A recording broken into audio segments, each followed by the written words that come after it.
और अब जो जो पकड़े गए हैं गुजरात के लोग, आपने देखा होगा ना कि सारा काम कौन कर रहा है? पेपर वाला सारा काम गुजरात के लोग कर रहे हैं।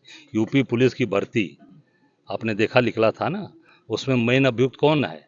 मेन अभियुक्त गुजरात का अहमदाबाद का विनीत आर्या नाम का व्यक्ति, वो हिंदुस्तान छोड़कर भाग गया। उसके ऊपर योगी जी कब कार्रवाई करेंगे, उसके घर पर बुलडोजर कब चलाएंगे, ये पूरे प्रदेश की जनता और देश के लोग जानना चाहते हैं। अयोध्या में जो मंदिर बना था उसको लेकर कल बात आई है कि उसका मंदिर का पानी टपक रहा है और कल टार्च की रोशनी में जो है वहाँ पर आरती भी की गई। आप सोच सकते हैं, आप जिस भगवान राम के नाम पर बड़ी बड़ी बात बोली गई और भगवान के राम के मंदिर में भी घोटाला हो गया, भगवान के मंदिर में भी पैसा खा गए। सड़कें जो राम पथ की सड़कें बनी हैं, वो पूरी सड़क बैठ गई, टूट गई। सोचिए आप, वो पूरी सड़कें बैठ गई। मैं देखा कि 20-22 जगह गड्ढे हो गए, बैठ गई। भगवान के मंदिर में अंदर पानी टपक रहा, और बोल कौन रहा है?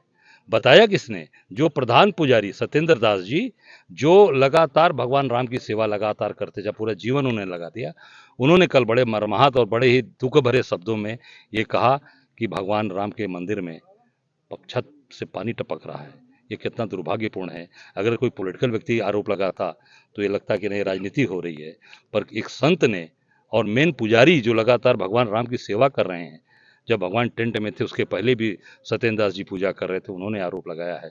मैं समझता हूँ कि ये बहुत बड़ा भारतीय जनता पार्टी जो वहाँ के लोग बना रहे हैं, जो उस व्यवस्था में लगे, उसमें भी मैं, जहाँ तक मेरी जानकारी जो आ रही है कि वहाँ की टीम जो काम कर रही है वो गुजराती टीम ही काम कर रही है, और वो बहुत बड़ा कलंक है, बहुत बड़ा कलंक लगा है इन लोगों को। आज अजय जी, आज राहुल गांधी ने पीएम मोदी पे हमला किया है पहले ही दिन कि उनकी बातों का भरोसा नहीं है, और आज लोकसभा स्पीकर पे जो है वो चुनाव पहले ही दिन, इसको किस तरह से देख रहे हैं? क्या भविष्य है लोकसभा का? नहीं, आप देख सकते हैं, कल मोदी जी ने कहा था कि सबको मिलकर सरकार में साथ देना चाहिए, कंस्ट्रक्टिव। ये बात है कि मोदी जी ने कहा कंस्ट्रक्टिव तरीके से सरकार को का साथ दें, चलाया जाए, उन्होंने ही कहा था। को तो कंस्ट्रक्टिव का मतलब यही होता है कि सब लोग मिलजुल कर चलाएं।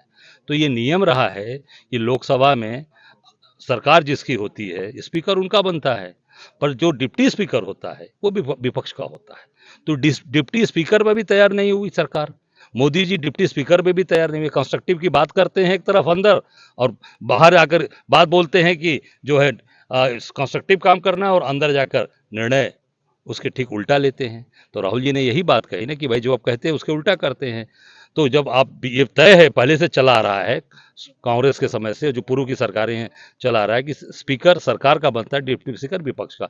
तो मोदी जी को देना चाहिए कंस्ट्रक्टिव काम कराने के लिए कि भाई विपक्ष को हम डिप्टी स्पीकर देते हैं, हमारा सत्ता पक्ष का स्पीकर रहेगा। तो नहीं माने तो निश्चित तौर से ये राहुल जी का हमला जायज है, और हम सब लोग राहुल जी की जो कहें, जो उन्होंने कहा उसके साथ खड़े हैं। लोकसभा चुनाव हारने के बाद भाजपा जो है अयोध्या में कई फैसलों पर बदलाव कर रही है। बहुत सारी परियोजनाएं जो है वापस। अब देखिए, ऐसा है कि लोकसभा चुनाव हारने के बाद तो ये बहुत चीज़ बदलेंगे ही। ऐसा है ना कि जो चीज़ें इन्होंने सारे के सारे, सबसे पहला बदलाव इनको करना चाहिए कि जितने गुजराती ठेकेदार पूरे देश में उतार रखा है, जितने ठेकेदार, पहले मोदी जी उनको तत्काल गुजरात बुलावें, और तभी काम, जितनी ईमानदारी है तभी काम हो पाएगी। नहीं तो सब जगह भ्रष्टाचार का मूल कारण है ये गुजराती ठेकेदार। हर जगह आप गाजीपुर में भी देखेंगे, जो भी बड़ा काम हो रहा होगा गुजरात के ही लोग होंगे, चाहे मेडिकल कॉलेज बनाया होगा, चाहे जो भी चीज़ें बनी होंगी, गाजीपुर के लोग नहीं होंगे उसमें, उसमें बनारस के ये नहीं होंगे, जो भी होंगे गुजरात के लोग होंगे। हर जगह यही है, वो केवल पैसा कमा के निकल जा रहे हैं, और पूरी की पूरी ये सरकार उनको संरक्षण दे रही है।